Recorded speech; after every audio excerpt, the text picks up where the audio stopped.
So Chris, you've been involved in this business since June 2005, Yeah. and now you are financially free. Before we come on to the financially free part, just how did you get involved?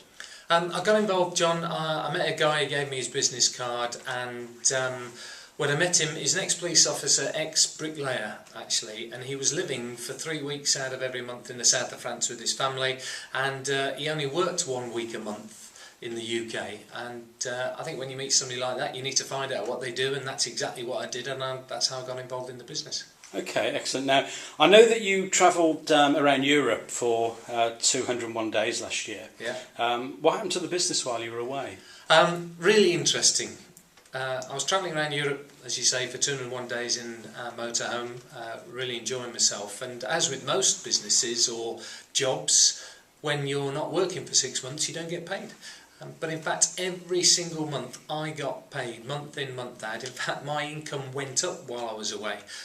So I've been thinking, John, I ought to actually go away more often because my business will grow while I'm not here. So how cool is that? That's really cool. And have you introduced many people to the business since you've been involved? Yeah, I've introduced about 200 people, John, into the business.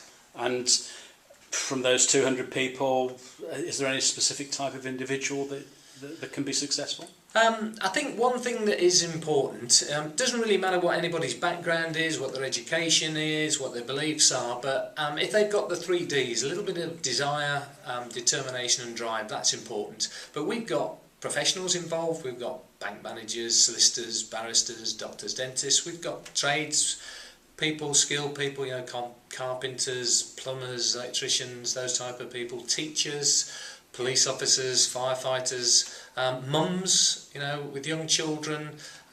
So a wide range of people can be very, very successful with this business. Okay, so and when people get started, do they need to do it full time? Do they need to quit the day job? They don't need to quit the day job actually. This is not really a full-time thing. What people need to be able to do is if they can spend 7 to 10 hours a week and just do some consistent effort week in, week out, they can be really, really successful. It's rather like, you know, if you went down the gym just once a month and spent all day Saturday there, you know, you'd ache and you wouldn't progress very far.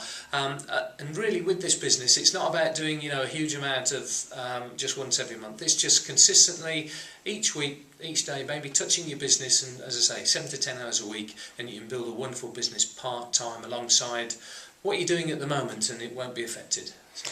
Yeah, that's great, Chris. Now, I know that you have an incredibly good work and life balance going on in your life. If people want to know more about what you do and how you do it, what do they need to do now? All people have got to do, John, is simply just pop the details in the boxes at the bottom of the page, and what I can do is just send them a little bit more information, and what I'll also do is, with my compliments, send them a copy of a wonderful book, Think and Grow Rich by Napoleon Hill, which is probably one of the best business books I've ever read, and it's certainly changed my life. Well, that's been brilliant, Chris. Thanks for the insight and good luck. Thank you, John. Cheers.